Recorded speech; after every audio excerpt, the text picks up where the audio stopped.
Convosco agora Roberto Rabelo, com sua palestra, hoje subordinada ao tema: é o batismo necessário? A Igreja Cristã nasceu praticando o batismo, e esse santo rito ainda hoje é observado em quase todas as ramificações da cristandade. Pessoas há, entretanto, que creem não ser o batismo essencial para a salvação.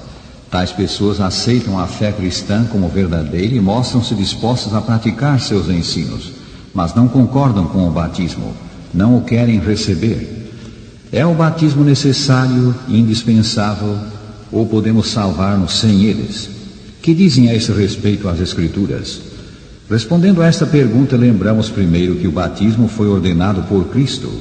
Ide, portanto, disse o Senhor, fazei discípulos de todas as nações, batizando-as em nome do Pai e do Filho e do Espírito Santo. São Mateus 28, 19. Esta comissão foi dada à igreja. Jesus disse mais: quem crer e for batizado será salvo, quem porém não crer será condenado. São Marcos 16, 16. O batismo é, pois, uma ordem de Cristo, que não ensinou nem ordenou o que não é necessário. Se o Senhor mandou batizar, é porque o batismo ocupa um importante lugar no divino plano de salvação. Jesus também recebeu o batismo. Embora ele não tivesse pecado, todavia pediu o batismo a João Batista. Por esse tempo, diz a Escritura, dirigiu-se Jesus da Galiléia para o Jordão, a fim de que João o batizasse. Ele, porém, o dissuadia, dizendo: eu é que preciso ser batizado por ti, e tu vens a mim? Mas Jesus lhe respondeu: deixa por enquanto, porque assim nos convém cumprir toda a justiça. Então ele o admitiu. São Mateus 3, 13 a 15. Jesus não recebeu o batismo como confissão de pecado de sua própria parte. Identificou-se com os pecadores, dando os passos que nos cumpre dar. Em segundo lugar, as Escrituras ensinam que o batismo constitui a porta de entrada na igreja. Por intermédio dele é que nos fazemos membros da família de Deus na terra. Pois todos vós sois filhos de Deus mediante a fé em Cristo Jesus. Porque todos quantos fostes batizados em Cristo, de Cristo vos revestistes. Gálatas 3, 26 e 27. Para a entrada na igreja faz-se mister o abandono do pecado. Falando aos cristãos de Roma que já eram membros da igreja, o apóstolo São Paulo diz: assim também vós considerai-vos mortos para o pecado. Romanos 6, 11. Logo após ele diz mais: não reine, portanto, o pecado em vosso corpo mortal, de maneira que obedeçais às suas paixões. Versículo 12. A entrada na igreja envolve mais que isto. Ela envolve a cessação de fazer o mal e o passar a praticar o bem. O Evangelho anunciado aos pecadores é para lhes abrir os olhos e convertê-los das trevas para a luz e da potestade de Satanás para Deus. Atos 26, 18. O centro da vida é mudado de Satanás para Deus. As obras do pecado desaparecem, vendo-se em seu lugar as obras da justiça. Foi esta mudança na vida que se referiu São Paulo ao escrever: vós vos despistes do velho homem com os seus feitos e vos revestistes do novo homem que se refaz para o pleno conhecimento, segundo a imagem daquele que o criou. Colossenses 3, 9 e 10. O batismo representa e coroa esta experiência: a morte para o pecado, incluindo o sepultamento do velho homem, e ressurreição para uma nova vida. Ou porventura ignorais, diz São Paulo, que todos os que fomos batizados em Cristo Jesus fomos batizados na sua morte?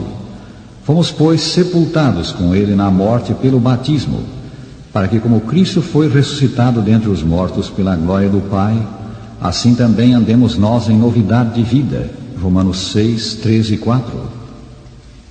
Fomos sepultados com ele, Jesus, na morte pelo batismo. Que é sepultado? O velho homem que se compraz em pecar e que se segue a isso. Como Cristo ressuscitou, ressuscita o que o aceita. Ele se ergue do batismo para a novidade de vida. Assim, o batismo é a culminação de uma série de passos pelos quais o homem passa da morte para a vida. É uma pública e formal renúncia do pecado e do mundo, bem como uma pública e formal confissão de fé em Jesus e dedicação da vida ao Salvador. Ele é também a sepultura do velho homem, da velha vida. Incidentemente, a declaração do apóstolo de que no ato batismal somos sepultados com o Senhor Jesus Cristo mostra que o batismo envolve imersão. Do modo como sepultamos um corpo morto, cobrindo-o com terra, deve o velho homem do pecado morto, ao aceitarmos Cristo, ser sepultado na água. Com efeito, a palavra batismo vem do grego batisma, que significa imersão, o ato de mergulhar na água ou num líquido. Jesus foi batizado no Rio Jordão e para isso entrou na água, pois o relatório diz que ao sair da água o Espírito Santo desceu sobre ele. O haver o Senhor entrado na água sugere fortemente que ele foi mergulhado nela. O batismo por imersão foi a forma seguida pelos cristãos em geral até o século XII. Numerosas igrejas da Itália ainda conservam os batistérios em que os conversos cristãos eram imersos na água. Muitos desses batistérios ou tanques batismais eram de grande porte e ricamente ornamentados. Interessante indicação da importância do batismo é o fato de que os cristãos dos primeiros séculos aparentemente consideravam o peixe um símbolo seu, porque começamos a ser cristãos nas águas batismais. Escrevendo sobre o batismo cerca do ano 200, nós pequenos peixes, segundo o exemplo de Jesus Cristo, nascemos na água. O cristão de fato nasce na água, nasce no batismo. Jesus disse: quem não nascer da água e do Espírito não pode entrar no reino de Deus. São João 3, versículo 5.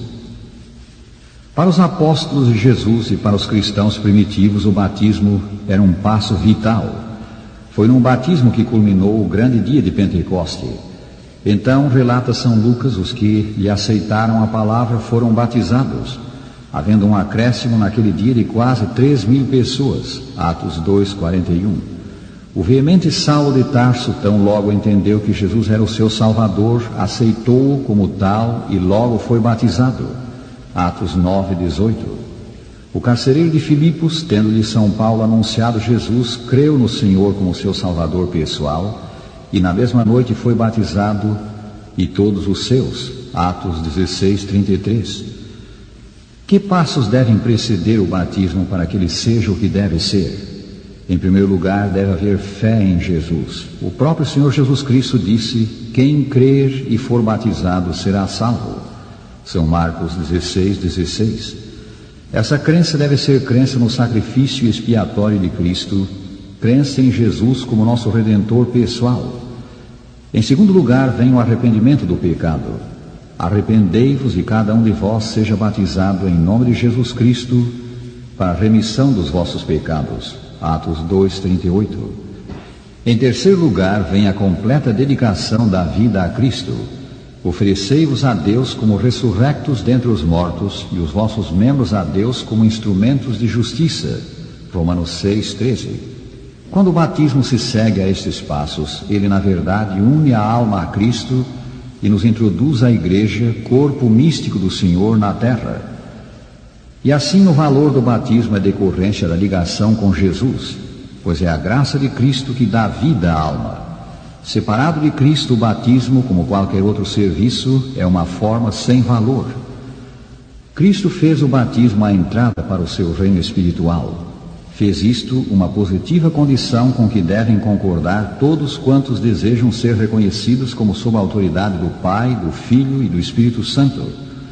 Os que recebem a ordenança do batismo desta maneira fazem uma pública declaração de que renunciaram ao mundo e tornaram-se membros da família real, filhos do Rei Celeste.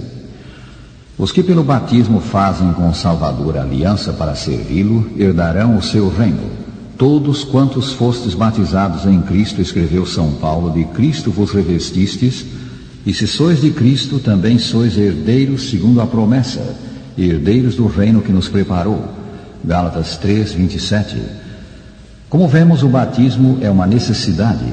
Ele é um mandamento de Cristo. É a pública e formal confissão de abandono do mundo e consagração da vida ao Salvador. Rádio ouvinte, Jesus, nosso santo exemplo, foi batizado. Ele fez isso para cumprir toda a justiça, ou como reza a nova Bíblia inglesa, para conformar-se a tudo que Deus requer. Se ainda não recebeste o batismo, recebe-o logo, com fé sincera em Cristo.